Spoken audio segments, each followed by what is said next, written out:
Hey guys, so in this video we're going to be going over the body scan results. So I'm just going to go over some details with that. As you can see in this one, our client name, Jane Doe, we can see height, age, gender, and then when the scan was completed is also there.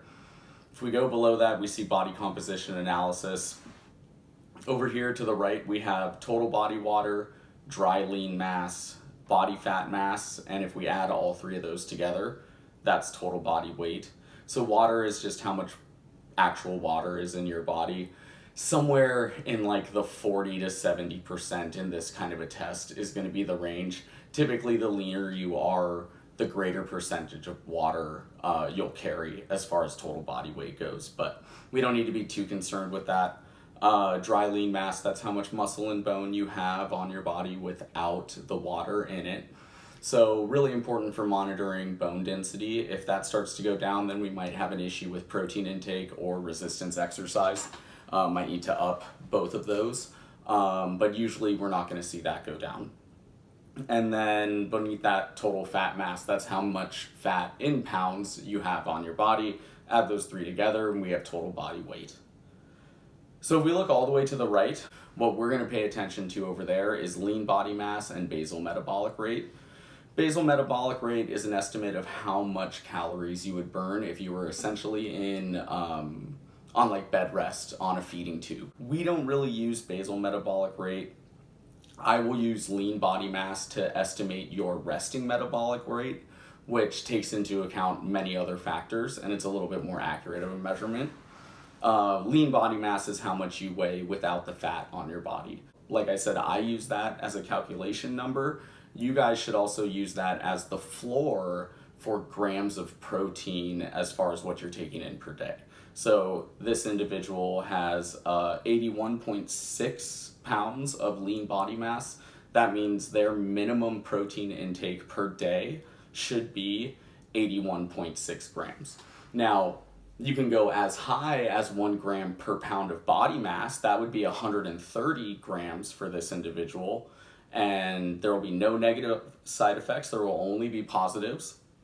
But if we go under the 81.6 grams, then we start having negative consequences as far as muscle mass goes, energy. You'll feel a lot hungrier. As I mentioned in the seminar, protein helps keep us full. So if you're not eating enough protein, you're going to feel a lot fuller throughout the day and you're not going to have great energy or great recovery. So beneath that, we see, and back on the left, muscle fat analysis. Body weight is mentioned there again. Skeletal muscle mass and body fat mass. So skeletal muscle mass is how much muscle we have on our body with the water included. That's a number we're almost always trying to increase. And if we're on the left side, as this individual is, they're in the black on the left side, that means that they are under-muscled for their height, weight, age, and gender. So we want to be at least in the gray, if not for muscle mass, be on the right side in the black. And then body fat mass, ideally we want to be in the gray for that as well. So beneath that, we have the obesity analysis. We don't use BMI. That's what doctors use, and it's a ratio of your height and your weight. So there's no context there. We pay more attention to percent body fat because that actually has the context of how much of your body is muscle, how much of your or lean, and how much of your body is fat. And that we want to be in the gray. There's not a ton of consequences to be a little bit in the black on either side, right or left, but gray is really the healthy range. And that's the ultimate goal to get into if, for this individual, being at 37%, 37.5% body fat, we're not going to get there into the gray in 6 weeks. And that's not the goal, right? The goal is 0.5% to 1% of total body weight lost per week. So that means this individual, we're looking at around 0.7 to 1.3 grams or 1.3 pounds per week of fat loss. It's really weight loss. Ideally, it's all fat, but as I said in the seminar, it doesn't always work out that way. And then segmental lean analysis.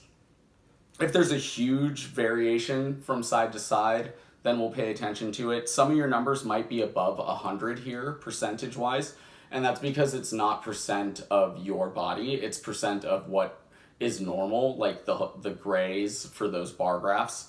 If you were in the black on the right for skeletal muscle mass, then you're highly likely to have some over 100% here. And if you're within a couple percent side to side, totally fine. If you have a major difference, then all that means is we just need to do some kind of corrective exercise for the weaker side. And then body composition history is below that, and that is all of the tests that you have done on our machine. It's not linked to other machines, so it's just ours. This helps us with our tracking. Like I said at the seminar, the snapshot of the body of this scan isn't as important as the trends. We're going to do a scan every 2 weeks during the 6-week challenge.